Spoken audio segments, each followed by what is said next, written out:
Hello, I'm Jane Dutton.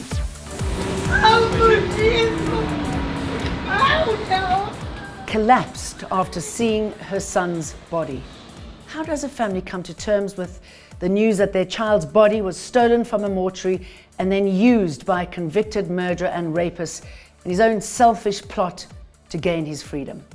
Katlego Mpolo was 32 years old.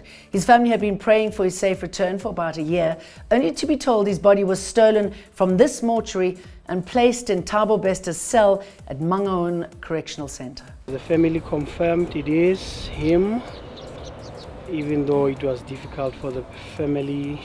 Her mother cried as soon as she stepped into the place, saying, "I was here looking for my son. You said he was not here. Today you're calling me at the very same place to say I must come identify." It was very sad. Righting the wrongs of the past, that's what state prosecutors are hoping for in the emotive inquest into the death of anti-apartheid activist Imam Abdullah Haroon. The interrogators and those who colluded with them never had to answer for their crimes. They passed on. This week, presiding Judge Daniel Tolare heard closing arguments in the reopened inquiry around the late Imam's death in detention in 1969. Both parties probing the cause of his death while in solitary confinement be overturned. Abdullah had been tortured and assaulted. For his family, it had been a long wait for the truth. We want to see a form of justice, and we feel that this particular inquest is going to be of moral standing, not only for ourselves. We want it to come. We want it to be in our favor. We want the judge to rule in our favor, so that this particular inquest could be used not only in South Africa but the world over, and also, most importantly, give hope to the victims, the apartheid victims that's still waiting for closure. Our family members that disappeared, the family members that were tortured, but their cases are not being investigated after many years. Judgment has been reserved. The evidence clearly established that the minor was exploited for sexual acts at the behest of the accused. The accused is found guilty on this count. Some justice, at least, for his many young victims. Gerard Ackerman was convicted in the Johannesburg High Court of more than 700 counts, including rape, attempted murder, sex trafficking, and sex exploitation of children. Some were as young as 14. The 52-year-old has been standing trial for running a child sex ring with prominent lawyer and acting judge Paul Kennedy.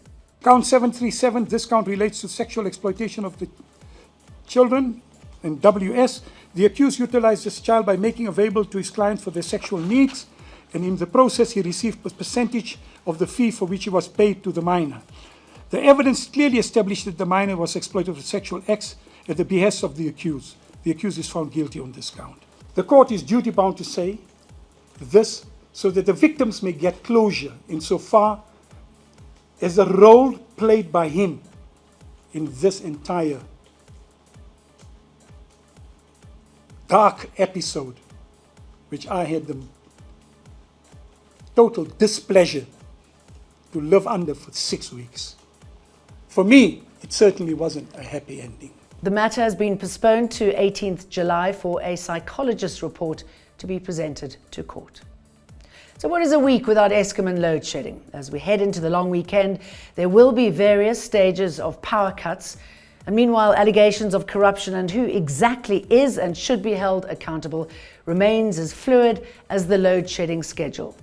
After his explosive interview in February, former Eskom CEO Andre de Ruyter appeared before Parliament's Standing Committee on Public Accounts.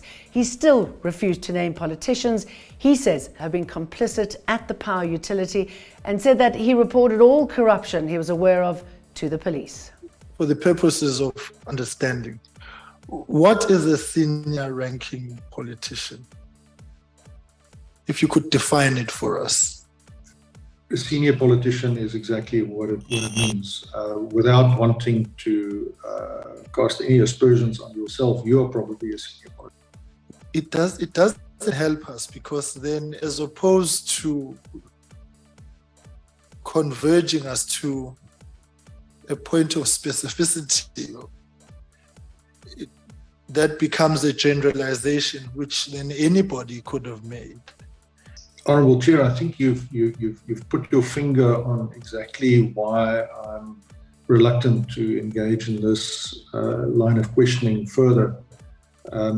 Because if I say that it's a senior politician, let's say, for example, not in government, then you will say, well, is the party's colour blue or is it red? And in case you missed it, South Africa remains a signatory to the Rome Statute. However, legislative changes are being considered. Yes, the governing party, the African National Congress, has taken that decision that it is prudent that South Africa should pull out of the ICC, largely because of the manner in which the ICC has been seen to be dealing with these types of problems. There's been sharp reaction from various quarters after the president erroneously said that South Africa was withdrawing from the statute. It's now saying it regrets the error and that the country remains a signatory to the International Criminal Court. Our government is facing a diplomatic nightmare regarding Russian President Vladimir Putin's expected visit to South Africa. The ICC has issued a warrant of arrest for him for alleged war crimes related to the war with Ukraine. Western countries are looking very carefully at what South Africa is doing, and this particular issue is only going to add fuel to the fire that South Africa has lost its way. And that's it for this week.